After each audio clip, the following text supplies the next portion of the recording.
So my first, well, I guess my number 3. Man,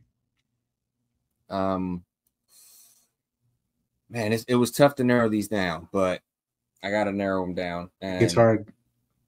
I'm going to go with a 3-man team versus a 3-man team, I guess. Yeah, at the time it was a 3-man team. The Shield and the Wyatts. They got to make it, man. They never had a bad match between them. The chemistry was just there because the teams gelled together when they fought each other, but you could tell which one person would have better chemistry with another person. Like you could tell Bray had better chemistry with this person. You could tell Dean had a better chemistry with this guy. But even when they were going against each other in a 3-on-3 or even a 2-on-2, it was like so fluent, which is very hard to do in matches that big. So yeah, that makes it very hard not to pick them. And plus, it was always on site every time they saw each other. So I'm gonna go for my number 3 spot. I'm gonna go with the Shield and the Wyatts. I like the way we think because that was also one that I just missed putting on my list, but I felt like it would be addressed. They were so special because just the time. The Shield was unstoppable for at least 2 years. And within that 2 years, the Wyatts were reaching that same kind of trajectory on their own separate path. And they were just bound to collide. And every time they did, it was amazing. And I think they carried even that connection for years. Just that chemistry that they all had tied to each other.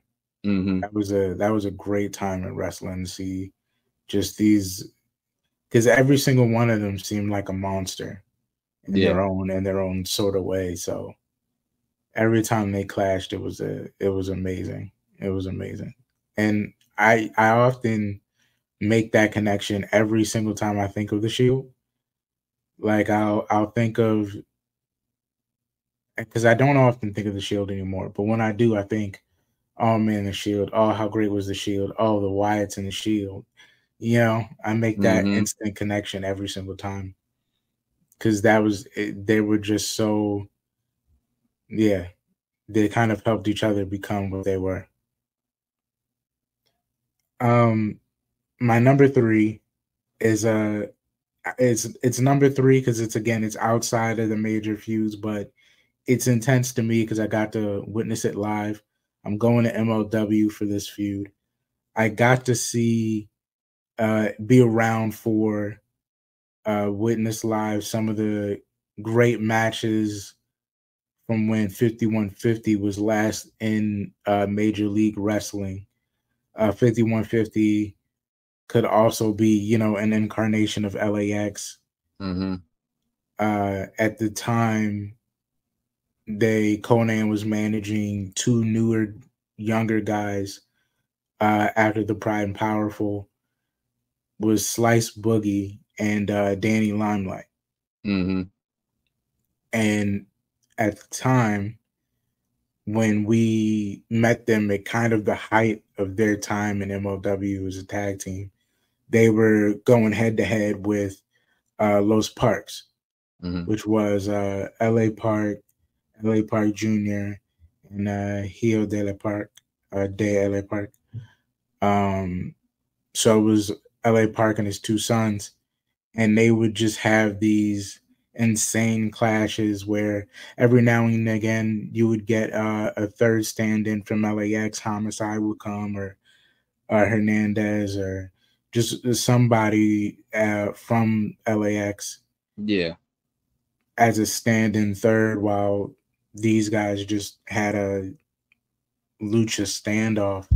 And there was always, the doors and the barbed wire and hardcore matches, and it was just amazing lucha wrestling, but also that hardcore style of lucha that was just terrific to see. It reminded me of like straight ECW Psychosis and Rey Mysterio, and it was just it's just, if you're looking for just great wrestling to go back on and just see some old school style hardcore matches that feel ECW, you know, those Los Parks and 5150 feuds back in MLW were really, they were classics every single time.